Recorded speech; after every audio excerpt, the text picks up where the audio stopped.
This is Deb Blum here, and we are on the Inside Out Activism show today, and I would love to welcome Christine Hildebrand. Hello. Hello, it's so great to be here with you. Really nice. Thank you for having me. Oh, I'm so glad to have you. And we're going to talk about both of our favorite subjects, which is conscious leadership today. Yes. And I just love to share first my little introduction, and then I would love for you to share about yourself and what you're up to in the world these days. But I know we met in a retreat, and we were just thinking about where was it before, and it was in Chimayo in Santa Fe. That was fun and really Yes. great.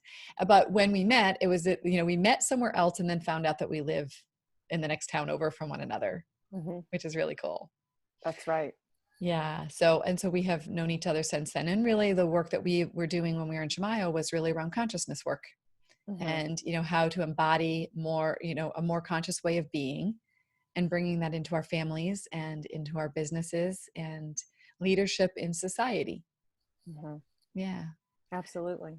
Yep. Well, so why don't you just take a moment and tell us a little bit about who you are, make sure that the audience understands kind of like a little context about why you are such a great person to be talking about conscious leadership. Well, thank you for that introduction. As you mentioned, we met in the mutual exploration of consciousness and had the great gift of being around other women who were also exploring that. And I feel very grateful to be in a community where we can explore it, right? My path started in consciousness in the early 2000s, where I basically had my own awakening, if you will, around my own personal development. And so I pursued that as a way to bring more of my authentic self into my life. And I was in corporate business. I was an entrepreneur. And for the most part, it wasn't really welcomed in the business community. And so I sort of found myself living a duality and living two lives. And as my spiritual and consciousness development work evolved, I developed a company called Life Foundations. And then I had Life Foundations for my energy work, and I had Emergent SF for my business development work. And so I struggled for many years about how to combine the two until now it's just like it's the same. And it has been the same for many years. And that's coming. So I have worked in the intersection of human development and consciousness and business development. And as many of my teachers talk about is how does consciousness actually apply to life? So I'm really about the pragmatism and the pragmatic application within the business environments with, not only how to develop the skills of consciousness, but how to make them real and come alive inside of the work of business. That's great. And I don't think you're alone in that, right? That struggle to bring together our consciousness work with what people think of like kind of real life and to see them merged together. I think I would say many people that I know, including myself, had spent a long time keeping the two separate. Absolutely. Absolutely. Yeah. And I think that there's a lot of stigma around it. And we've had, compartmentalizations, or people, we want to call it like the new age movement, but I think that the movement of mindfulness in business with programs like Search Inside Yourself and what they've developed with Google, and the story with the CEO from Aetna who had a ski accident and all of a sudden started employing mindfulness, and the transformation inside of his business were Wall Street level metrics that they all appreciated. So we're starting to see the actual outcomes of expanding human awareness and consciousness on not only like creating greater fulfillment for people, but also delivering and expanding what outcomes we're all trying to create, and it's growth and moving the dial forward in terms of our metrics. And speaking of metrics, it's like we're expanding what we define as our metrics for success too, right? And that obviously in our climate that we're living in right now, we're defining it beyond revenue and shareholder value and stock price, right? Yeah. We need to define our success beyond those things. Yeah, for sure. There, we are in such an amazing time. I mean, it's in some ways it's such a turbulent, uncomfortable time, and yet it's really, I think we're, emerging Yeah. into something more that we're in that stage, like we have been a caterpillar and the caterpillar has been fine, and then we're in this chrysalis, and the chrysalis is like in this transformation phase. But in order to be able to emerge as a butterfly, it has to be uncomfortable. We have to struggle, and Mm-hmm. like we're like it's too small for us, and we're trying to bust ourselves out. But if we don't go through that Mm-hmm. transition, we won't come out as a butterfly. We want to come out as butterflies. Well, yeah, I definitely agree. And the capacity of human beings and human uh, development is so huge. Like what we're able to create as energy is just so, as beings is just so limitless. And we're just beginning to awaken to some of the capacity that we are actually capable of. So that's an exciting time for Yeah. us, for sure. Why don't you tell us a little bit more about how you would define conscious leadership, just to make sure that we're kind of all on the same page as we get Right. started?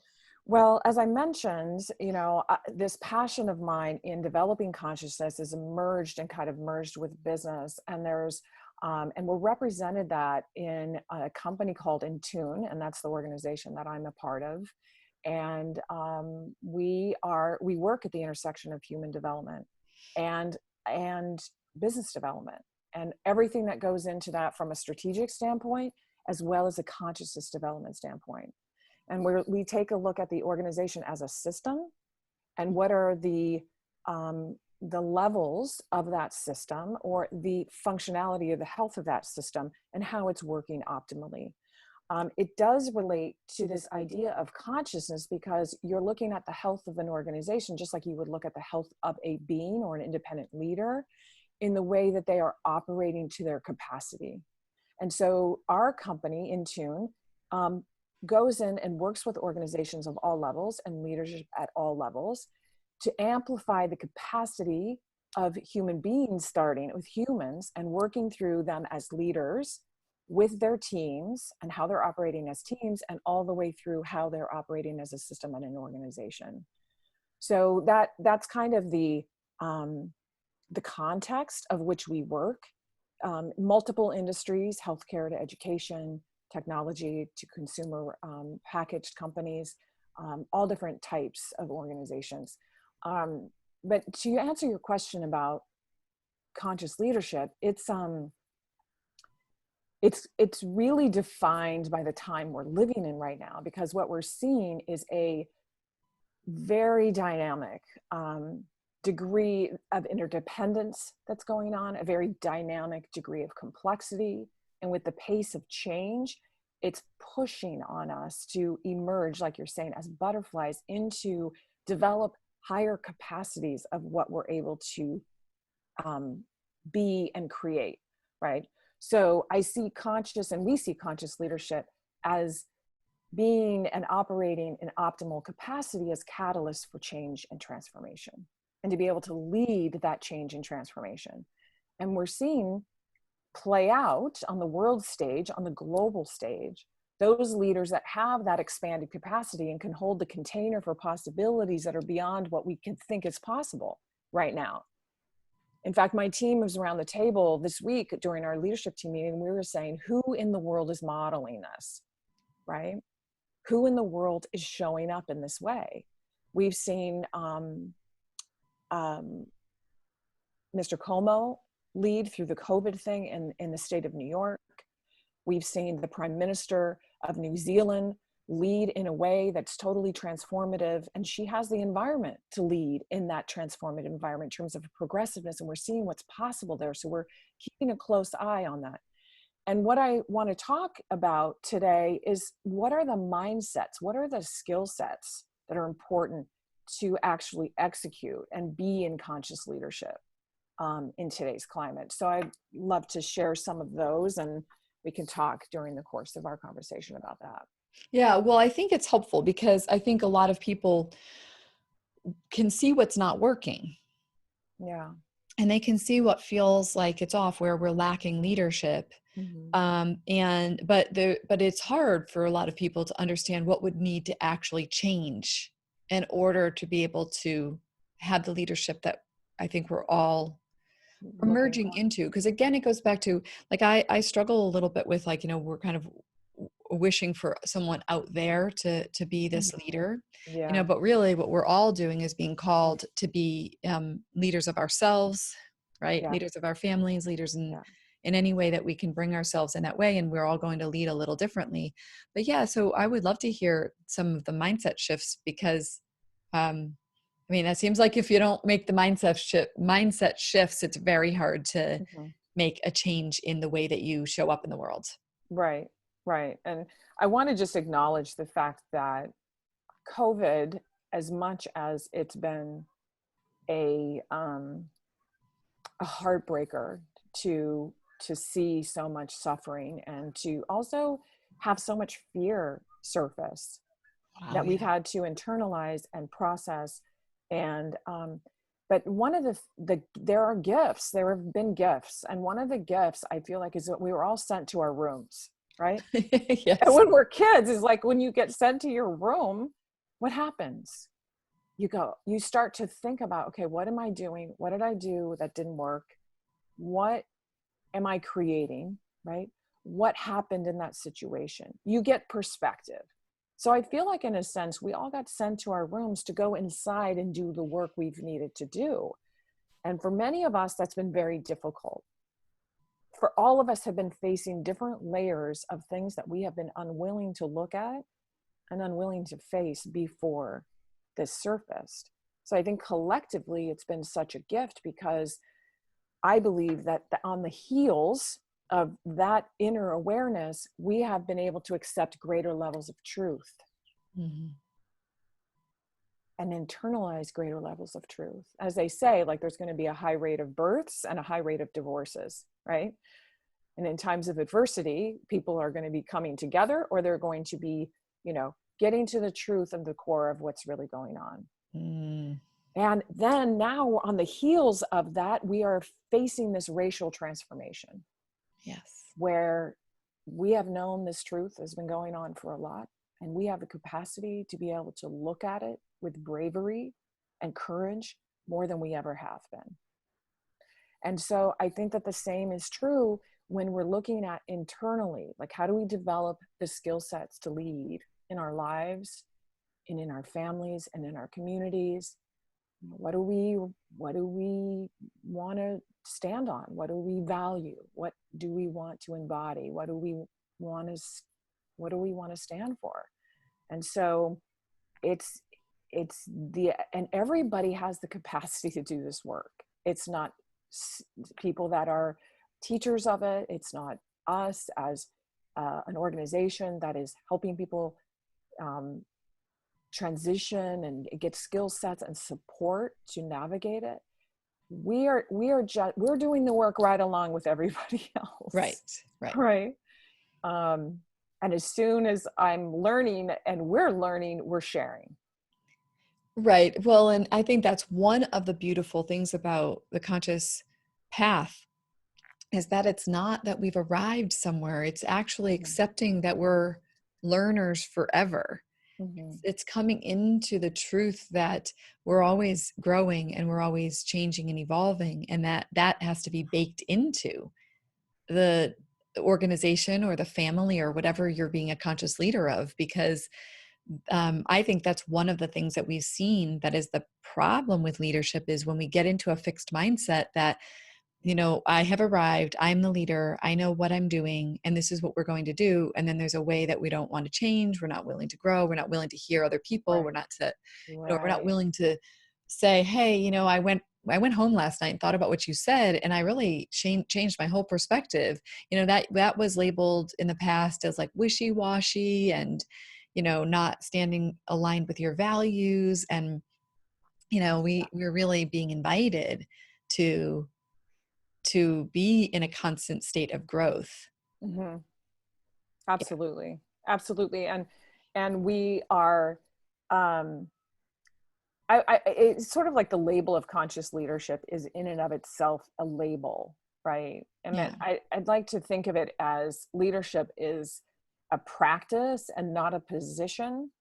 Yeah. And it's really powerful when you think about it as a practice, Absolutely. as and to think of us all as leaders, regardless of what the title that follows our name, and that we're human leaders and we have a responsibility and accountability, and how are we want to show up for that?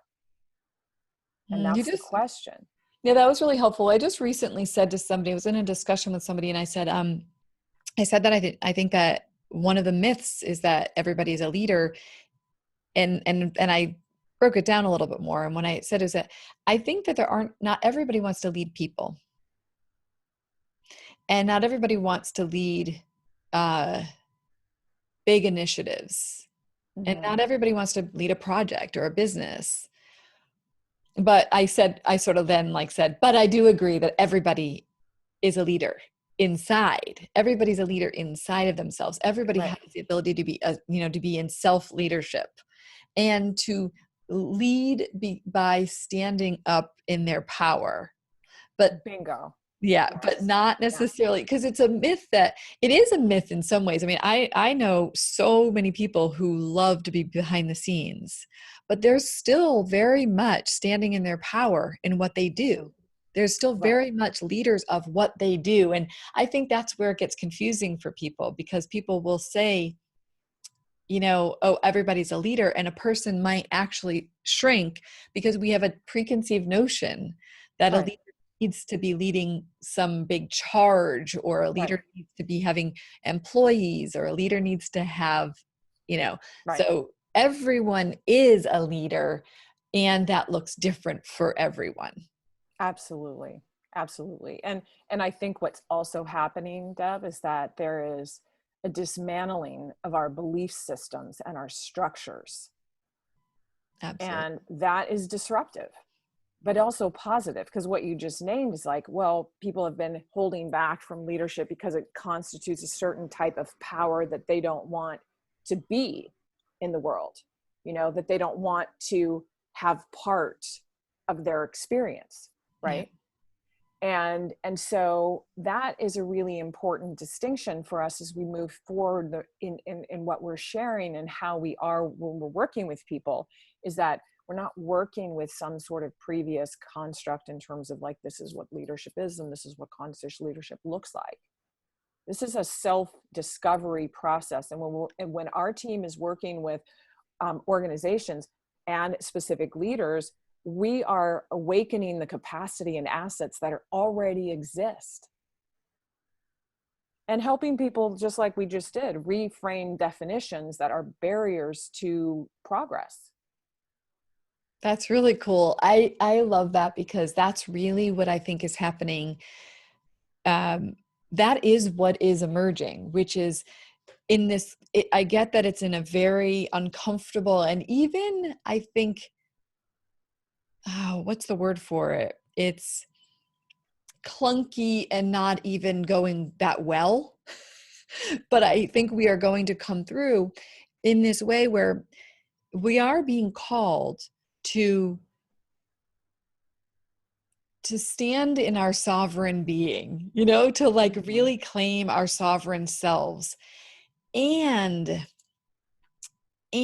see how we are in a collective. Yeah. And we've either been in this place of like, kind of righteousness and who I am, or we might be like so oriented around what people think and what people want, and we're trying to create things based on, an externalization. But I really feel like we're being called to find, as you said, it's like, what is your capacity? What are the gifts you're bringing? Mm-hmm. And then Yeah. how do we bring them out? And Right. we bust through the idea that there is Right. some preconceived notion of what that's going to look like. Right. Yeah. And when people are given permission, right, when we ask them, okay, what is it that you feel like is possible within yourself, what is possible within the system of the organization, what is possible within the team, it's a different conversation than if we're trying to strive toward, we've got to make this goal, we've got to, these are the things we have to do, right? We've got to compete with that competitor. But if we're asking some different questions, and that's part of the mindset of a conscious leader, is to ask the right questions that open up the possibilities of an emergence of much more than we believe is possible. Yeah. And that is really the role, to me, of a leader in today's time, is holding that container for possibility as well as a context in terms of what's going on in the current moment. Yeah. So what's like an example of a question that would be opening it up in that way?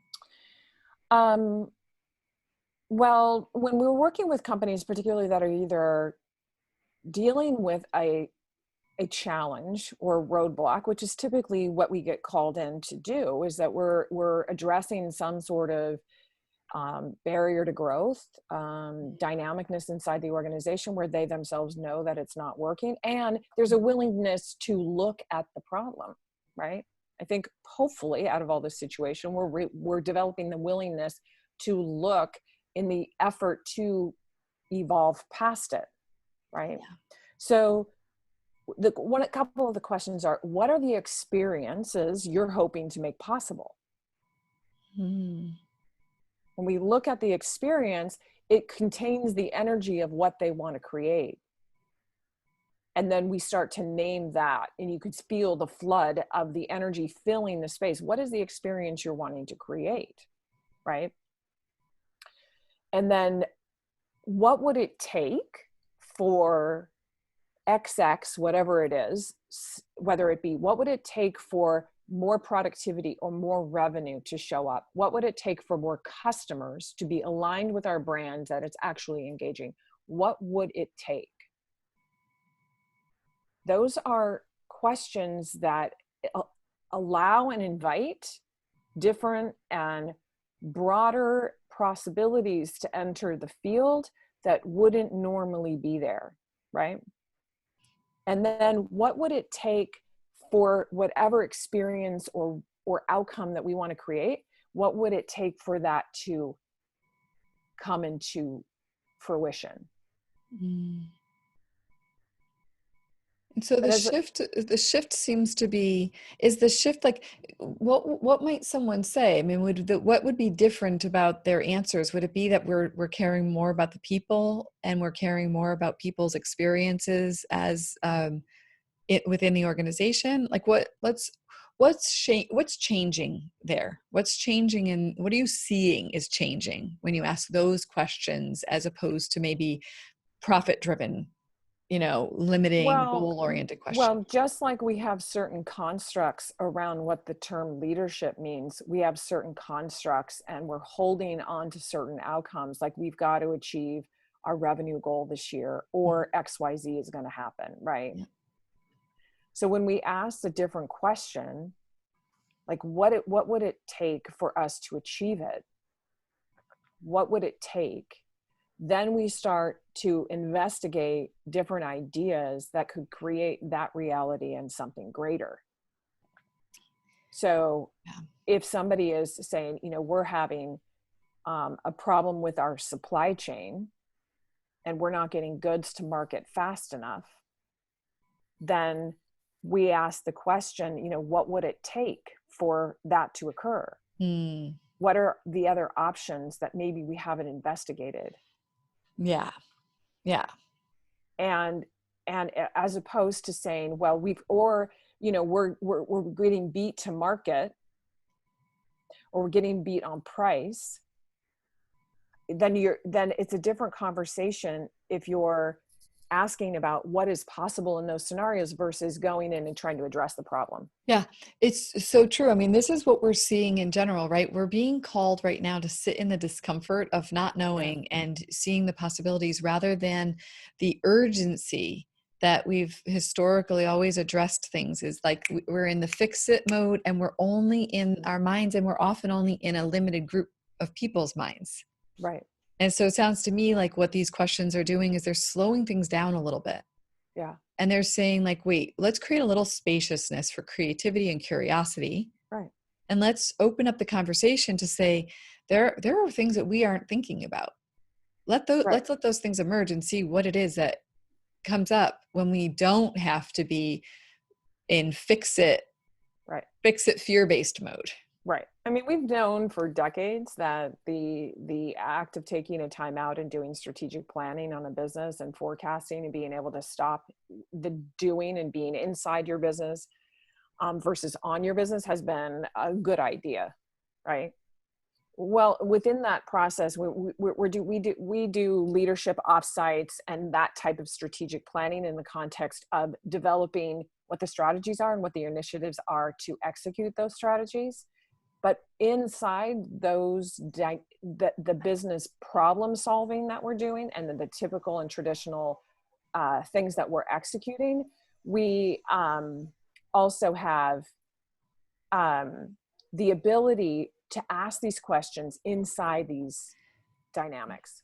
Yeah. Yeah. There is something really interesting happening that I just want to call out that I think one of the things that you're talking about is asking questions that allow more space, Mm-hmm. that provide more opportunity for conversation. But it seems like what you're saying is perhaps it's outside of these retreat oriented strategic discussions. It's maybe happening all the time. It's really Continually. creating a culture Yeah. of, Continually. yeah, You know, exactly. it could be a question that you're asking a colleague, Exactly. right? Like, I'm having this problem. Well, what else is possible? You know, how can it be this or something better? What Yeah. would it take to have this or something better? It's a different exploration that we're entertaining and inviting in that really is about limitlessness. Yeah. Yeah. Right. And this is being able to, you know, go into the being mode. Let's just be with the situation versus the doing mode, which we're so programmed to drop into. Yeah. When we are in being states, and we talk about consciousness, when we are in being states, are aware of just stopping in stillness. This is why meditation is an act of stillness. You're able to access this broader awareness and broader intelligence that can drop into us. Yeah. All of us has this capacity. However, we have to invite it. Number one, we have to create the right environment for it to drop in.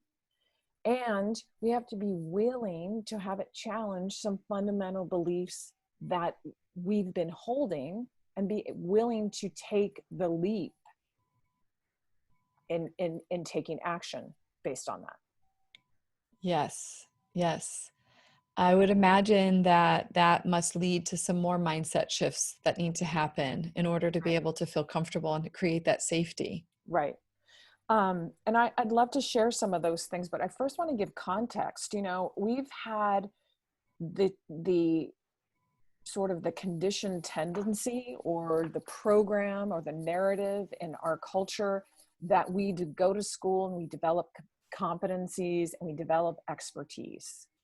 And there's been people like Robert Keegan and many others that have been talking about this idea of expanded leadership development, and it's heavily written in the idea of vertical development, vertical leadership development versus horizontal leadership development. Horizontal leadership development is really about that development of the skills and competencies, which we all have been programmed as a society to accomplish.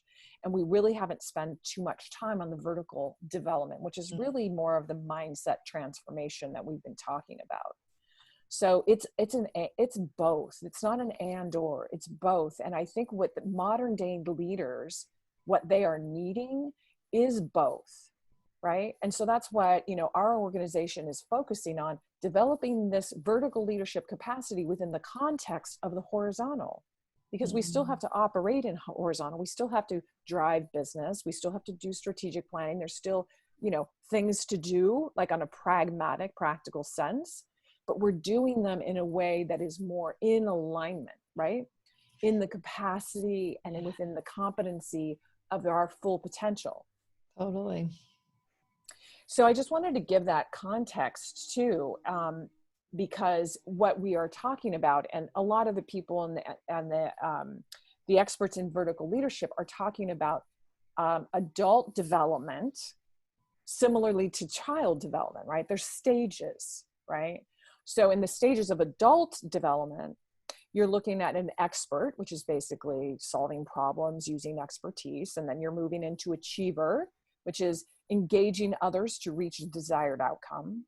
And then we're moving into this idea of catalyst, which I think is really more about conscious leadership. And you can go into co-creators and synergists beyond that, which is really more of the consciousness that we're talking about. But that catalyst leader becomes more agile, creating sustainable systems that tap into the potential of other people, not only themselves, but other people, to accomplish targets.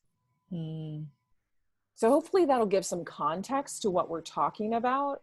It's Yeah. not just this idea of like, oh, well, I need to develop these mamby-pamby sort of, and that's a judgment from me, but like the way it's been perceived. This is basically we're at the tipping point where we need to be developing as humans in our capacity and consciousness in order to maintain the pace of the development in technology. Mm. Our investment over the last 50 years have been in tech. And now it's outpacing us in a lot of ways with the development of AI. And it's pushing on regulatory transformation versus the other way around. Yeah. Human beings aren't driving regulatory transformation. Computers are driving regulatory transformation.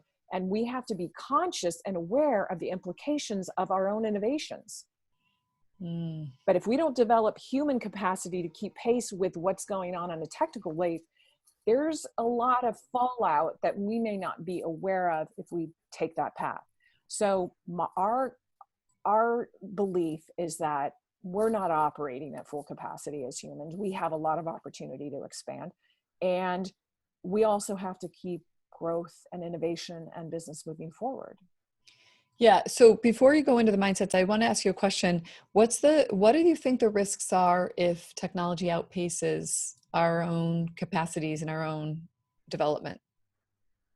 Oh, all kinds of things.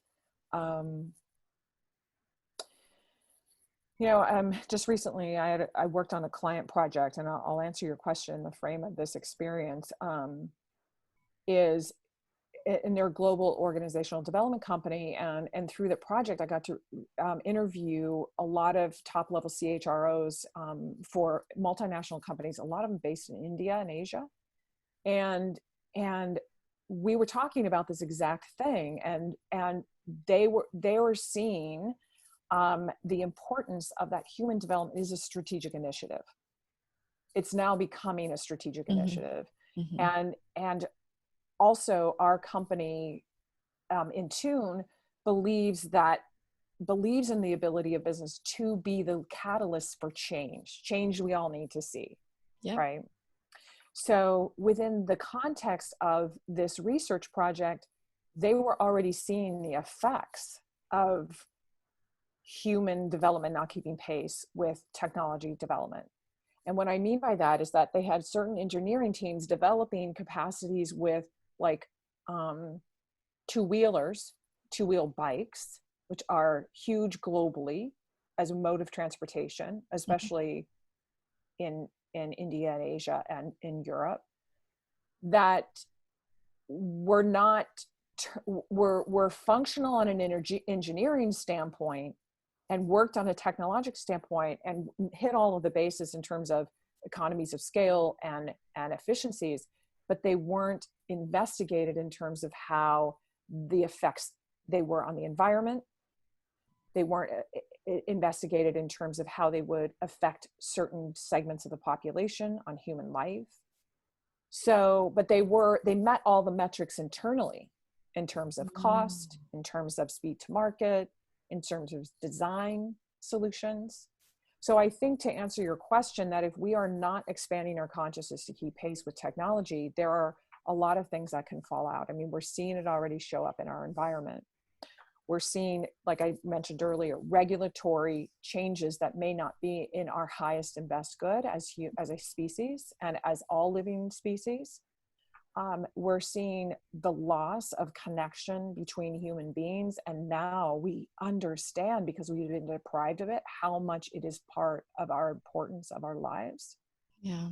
Um, and we have a decision to make about, like, who do we want driving the bus? Mm. You know, are we going to stay driving the bus, and technology is going to be facilitating how efficiently and effectively we get there? Or is technology driving the bus and we're passengers on that bus? Yeah. Yeah, that's so, oh my gosh, it reminds me of, it was good. I'm glad I asked for an example because my mind wasn't exactly sure where you were going with it. And I'm glad I asked for an example because one of the things that I've learned about consciousness is that to a large degree, consciousness is really creating the connectedness on the many, many levels of its, connection to something bigger than us, connection to ourselves, connection to one another. And what I have learned, the more work I do in the space of consciousness, the more that I heal my own traumas, the more that I am aware. Right. The It's almost as if I can't hurt people. Like there's a way that I can anticipate before I'm even doing something, the potential to cause harm, because I have so much more of an expanded view than I did before. So when I'm going to do something, I can feel inside of me whether that's going to be in integrity with myself. Mm-hmm. I can feel whether that is actually going to be something that could potentially cause harm to an individual or on a bigger scale. Mm-hmm. And I find that that this is not unique to me. I talk to people often who say the more work they do in this space of expanded consciousness, the more they're really holding like a view that really does, it's like uh, it's like we, there's an indigenous um quote around, like, I think is it 7 generations, do I have that right? Like that everything that we should be doing, which should be in mind, have in mind like how it's going to play out seven Right. generations out. Right. Right. And when I think about that, I think that the more aware we become, the more we see all Right. of the pieces, not just our Right. own little piece, and not just so Right. egoically protective and, oh my gosh, How does it I'm going to affect people me? please and I'm going to do all these things. And, listen, we've all been there, every one of us, we all are there until we aren't. And all of those pieces that we're so focused on on us not being hurt, Mm-hmm. of our family not being hurt, the more we bust out of that and we see from an expanded perspective, we start to say, wait a second, I can't do that. I Mm-hmm. can't build a bike that doesn't consider the impact on the environment anymore because I can't do it. It's out of integrity with it's out of an integrity with me. It's out of integrity with the values of our company and the values of myself. Mm-hmm. And we start to be able to make those changes. But I think that Right. it is a call to really bust out of paradigms. And as you said earlier, I think is to see beyond the metrics of success that we have identified in the past Mm-hmm. and expand those metrics of success to the people, to Right.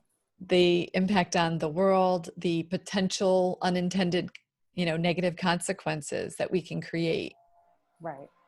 And you said a lot in there, and I think it still comes back to the activation of internal compassion, Yeah. internal self-compassion and self-care, self-empathy, self-awareness, which is one of the first mindsets, in order for you to be that for others. Yeah, for sure. And that's hard. It's hard when if we have judgment about ourselves, then we have judgment for others, and also we're seeing, more importantly, those of us that are really like watching the interdependence of our existence, right? Because what happens to a Black woman happens to me. What happens to a brown woman happens to me. And I really feel that deeply. And as well as Black men as well. We're all in this together. And I think we've created separation in order to, I don't know, we've created, in that separation, we've also separated from ourselves. How can what we're seeing not have impact, really, on driving change and awakening that we are so much, can be so much better than this. Yeah. So but it all starts with the going inside. So Yeah. we all listen to different conversations and teachers and leaders and people talking about, like, what do I need to do in order to have, right? But it is, who do I need to be? Yeah. Who do I need to be? And I think that's really the question, and that's really the construct around mindset. What are the mindsets? Who do I need to be in order to be a conscious leader, to be a leader? And that's developing the awareness to understand that interconnectedness, to see it, and to be able to act with that knowing. Yeah, for sure. So you mentioned a couple things I just want to highlight. One is I totally agree with you about self-compassion and the awareness that what we do to one, we do to ourselves, and what we do to ourselves, we do to others. Mm-hmm. And the reason why I bring that piece out is because I think it's so often that inside of our own minds and hearts, we're being so tough on ourselves, we're being so brutal. We are really creating inner divides. Mm-hmm. And then we want to change what's happening in the outside world. And yet, what's really happening is we're just creating that in the outside world, like That's our right. own inner divides are just playing out in the Mm-hmm. landscape of life. And Right. so starting there, Right. the who do I have to be Right. is is probably the hardest step, and yet truly the one that has the potential to Yeah. make the most change. Right. So you start small. You start small. You start small. We all understand the universal law of attraction. We have a lot of people that are talking about it. You want to be the change in the world, God, you said, Yeah. right? We all know that exists. We all know that exists as a truth. But it is so difficult to say, okay, in order to change a relationship, in order to change how my reality, or how the conflict that may exist, or how it has to start here, Yeah. right? It has to start here. And so when we start small, and I invite, who's ever listening and hearing and experiencing this, is that to identify one thing that's going on in your life that is causing angst, that is causing contraction, right? Whenever we're feeling angst, it is a contraction, it's a shrinking. Think about that thing right now, and then imagine and ask yourself, we'll put one of the questions on it. What is possible in this situation? What is possible in this situation to transform that situation? Mm. What needs to happen in order for that situation to transform? Who do I need to be, and what kind of transformation do I need to make personally in order to transform that? to have Mm. it change, to have it shift. Because none of us like discomfort. None of us want to stay in discomfort. So I find asking those questions, even in, I gave the example in terms of teams, but asking those questions when we're dealing with personal challenges or conflict or contractions, you know, what would it take for us to heal this block in our relationship? Mm. What would it take? Mm. And if you sit still with that one and, and alone, and then shift that, make a conscious shift. You're not even telling the other person what you're doing. You make a conscious shift and then see what happens. Mm. So perfect example, you and I share this love of empowering teens, right? Being Yep. involved in wellness and empowerment of youth. So as a mother, we have all of this compassion and understanding and acceptance for the wider community of high schoolers in our community. But when it comes down to our own house, it's like, can you pick up your clothes? Or there's a certain attachment we have, right, to certain things. So we realize, like, what is possible to expand a relationship or to make a relationship stronger with our team? Who do I need to be? How do I need to hold my space? How do I need to walk into a room? And if it's, I just want to walk in with love, like I love them, Mm. I am just going to look at them with love, and I'm going to shift the energy of love in the house. When they come into my space, what exists between you and I is going to be filled with love. Yeah, And it could be other things like compassion, totally. right? It could be understanding that you're bringing between you and the situation. It could be forgiveness. It could be even one of the things that just came up in a conversation with a friend was it was faith, faith that they can figure it out, like that we don't have to get involved and that they're going to figure out their lives. That's a big one for. Oh yeah, but think about if you're projecting faith instead of doubt, Yeah, or I don't trust you. yeah, Because a lot of us, I don't trust you to figure it out. And they're very sentient, right? Our kids know way more than we do and very innate intelligence. So, but I invite people to bring the energy within themselves of what they want to see happen. yeah.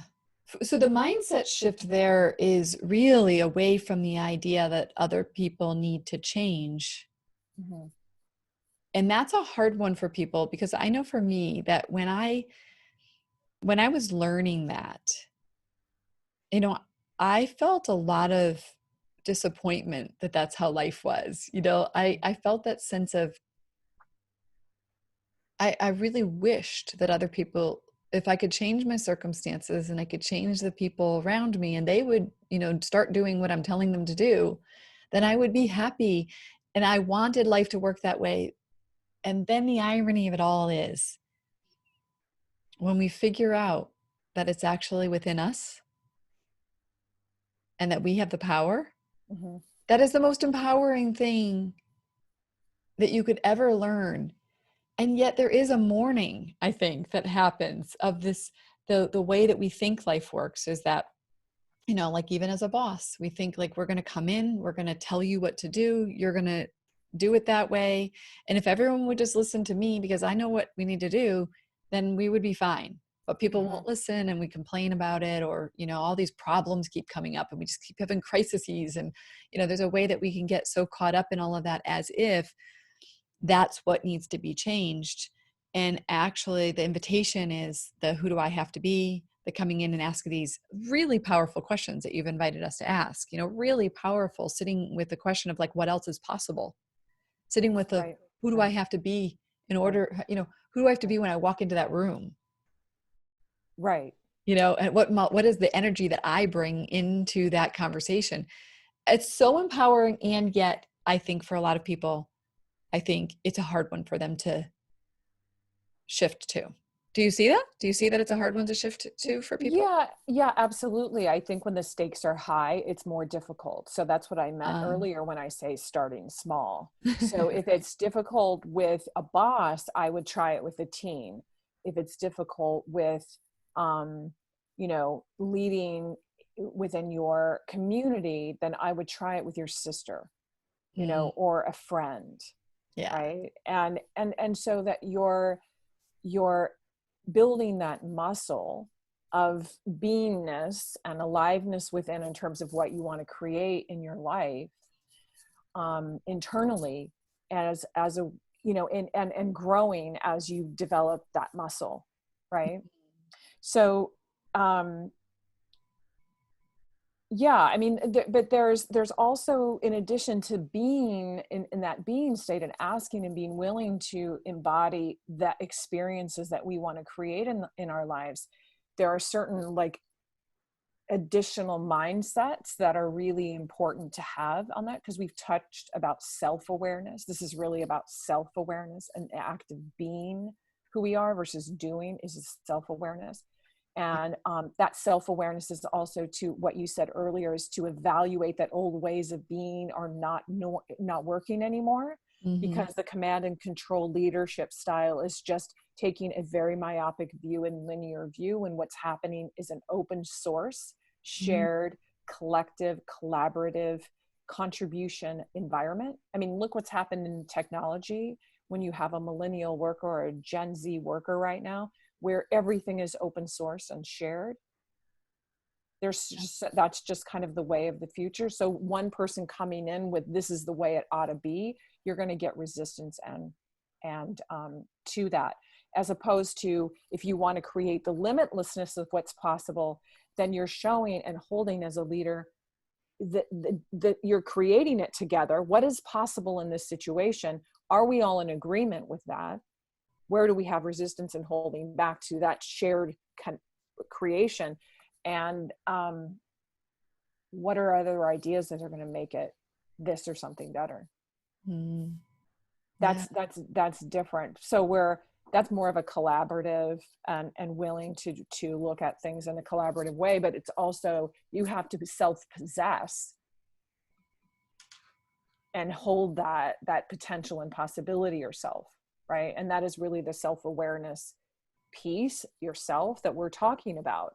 Mm-hmm. It's the ability to understand what's going on internally, because we have this whole, like, infinity thing, right? We have, on one end of the infinity loop, you have external stressors and influencers, and internal, you have your own dynamics that you're going through. And it is infinity, because what's happening on the outside is affecting the inside, and what's in the inside is affecting the outside. Yeah. So it is like a dual management system that we're having to contend with all the time as we move through the world. But it's important to look at, what are we doing on this side, right? Because I mean, none of us have control over a health crisis or a health pandemic, but what do we do internally to be able to navigate this Yeah. and still hold the reality that we want? Are we shrinking into doubt and fear? Are we going to be in doubt and fear? We have choice, right? And there's a whole conversation about choice points too. Yeah. Yeah. So now I'm hearing some things. So I'm just trying to like hold all of the things you said, because there's powerful questions which bring Right. us into limitlessness. Yeah. There's the who do we want to be? Yeah. There's also this part of, and in the who do we want to be is how do we want to show up? Like, what is it we're Yeah. going to bring into our Right. interactions with other people? But in order to be able to do these things, we do have to have this level of self-awareness and like being, this sense of being self-possessed, where we can hold this infinity, where we can be holding both the Mm-hmm. pieces that are happening within us, what's happening in the actual room, like what was happening in, with the other person, and then continually noticing how is it impacting me, how is that Mm-hmm. impacting the outside of room. And it is an invitation to honor and hold many more pieces than I think Mm-hmm. we've been asked to hold before.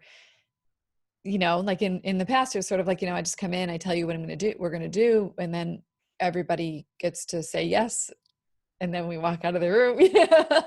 And now it's like, we're holding so many possibilities, so many voices, so many opinions. And actually it brings me to a question for you about how does a person create the safety for people to be feeling like they can bring their voice into the room? Because I think that's something that I've heard people say, that they, that maybe there's an invitation to bring your voice, but not everybody does. Some people don't speak up. Mm-hmm. Some people feel that their voice isn't being heard.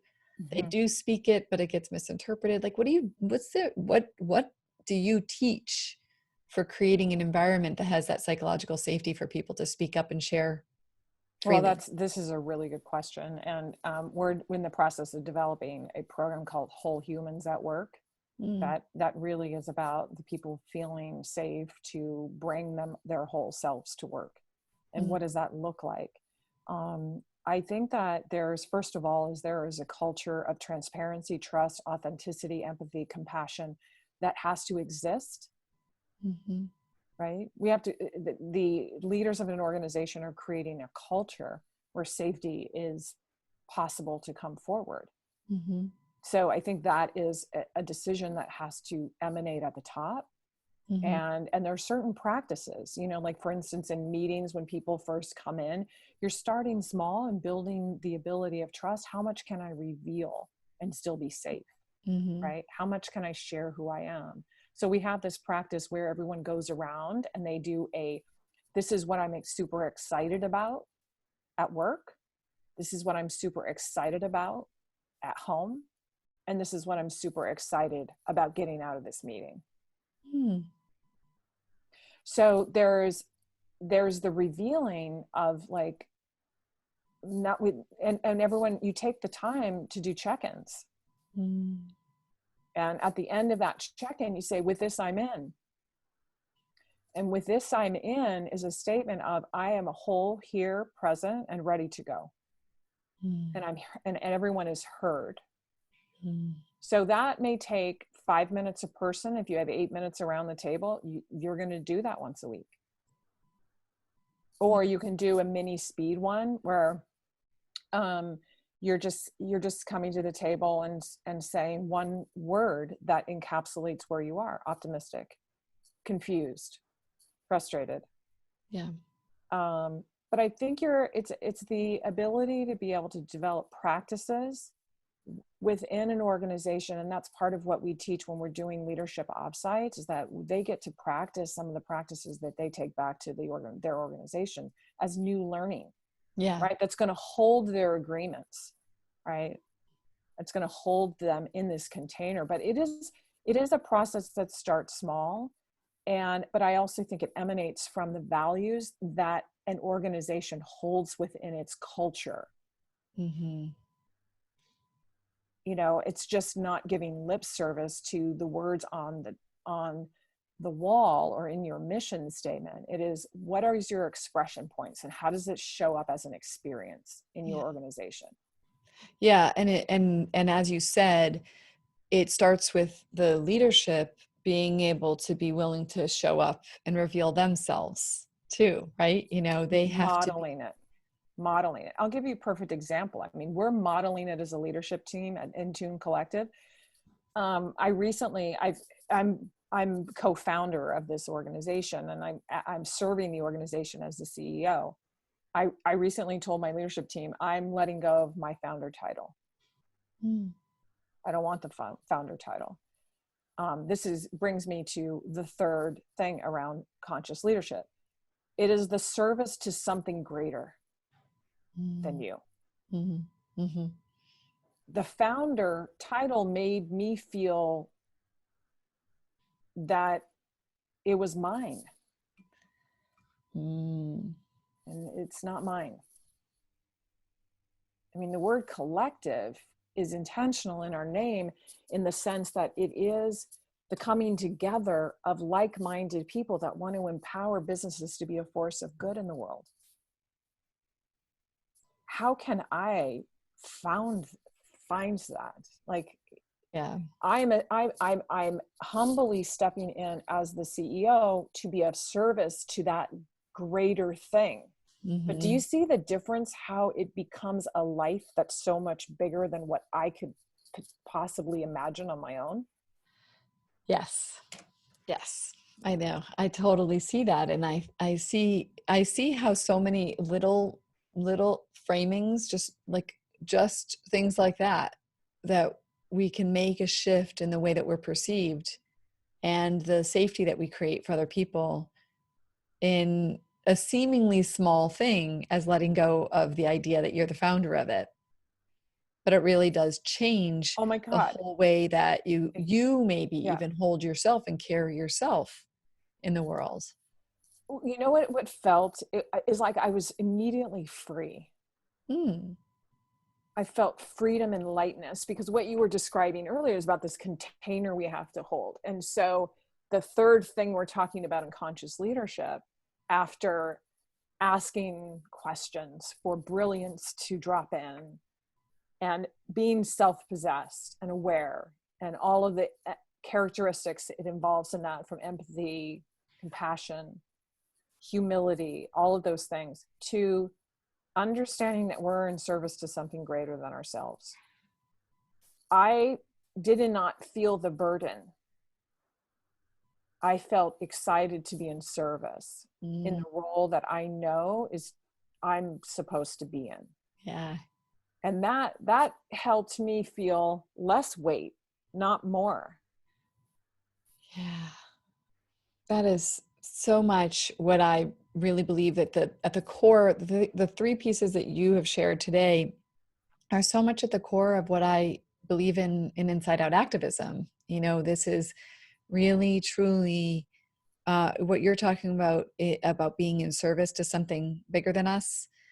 Um, it's a great way to wrap up today, and just to remind us that we're all here in service to Absolutely. something bigger than us, and we all are here to be our unique selves. And you brought in, like, asking questions to drop into greater brilliance, and I love, brilliance. It's such a beautiful thing, and that really Yeah. connects to the piece around being self-possessed, because it's Right. your brilliance that's being called here Right. too, not just you Yeah. calling other people's brilliance, but Yeah. it's also your brilliance.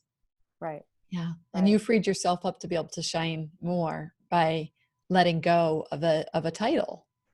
Yeah. Yeah.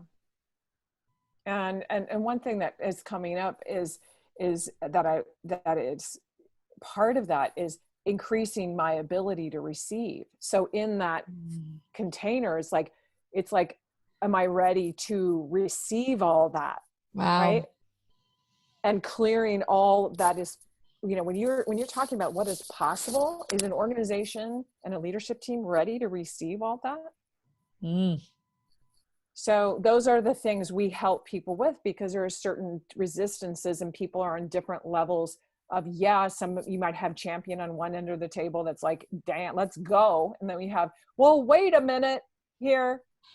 So you got to calibrate and get everybody on the same sort of thing. And what we help people with is visualize this container. Like, is everyone in agreement with this? Is Yeah. everyone clear on their roles and responsibilities in service to this?